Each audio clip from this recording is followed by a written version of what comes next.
Chairman Peoples party نے صدر عارف الوی کے خلاف آئین شکنی کے 2 مقدمات قائم ہونے کا امکان ظاہر کر دیا۔ واضح کیا کہ چاروں گورنرز کا فیصلہ آصف علی زرداری خود کریں گے۔ بانی پی ٹی آئی نے مبینہ انتخابی دھاندلی کے خلاف 2 مارچ کو احتجاج کا اعلان کر دیا۔ صدر کی جانب سے قومی اسمبلی کا اجلاس نہ بلانے کا اقدام درست کرا۔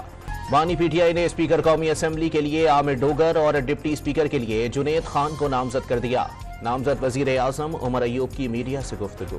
پی ٹی آئی رہنما اسد کیسر نے نئی حکومت کے خلاف گرینڈ الائنس بنانے کا اعلان کر دیا۔ واضح کیا کہ ملک میں صرف آئین کی بالادستی چاہتے ہیں۔ 190 ملین پاؤنڈ ریفرنس میں بانی پی ٹی آئی اور بشرا بی بی پر فرد جرم عائد، ملزمان کا صحت جرم سے انکار۔ بانی پی ٹی آئی کو معالج فراہم کرنے کی درخواست منظور۔ پشاور ہائی کورٹ نے نامزد وزیر اعلیٰ خیبر پختونخوا علی امین گنڈاپور کو ملک بھر میں درج مقدمات میں 19 مارچ تک ضمانت دے دی۔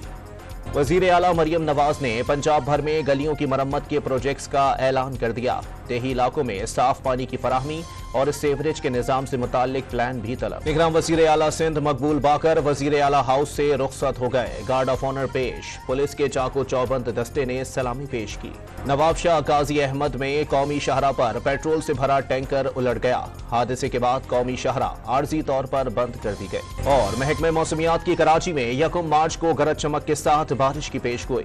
کراچی کے کچھ مقامات پر گرج چمک کے ساتھ تیز بارش ہو سکتی ہے۔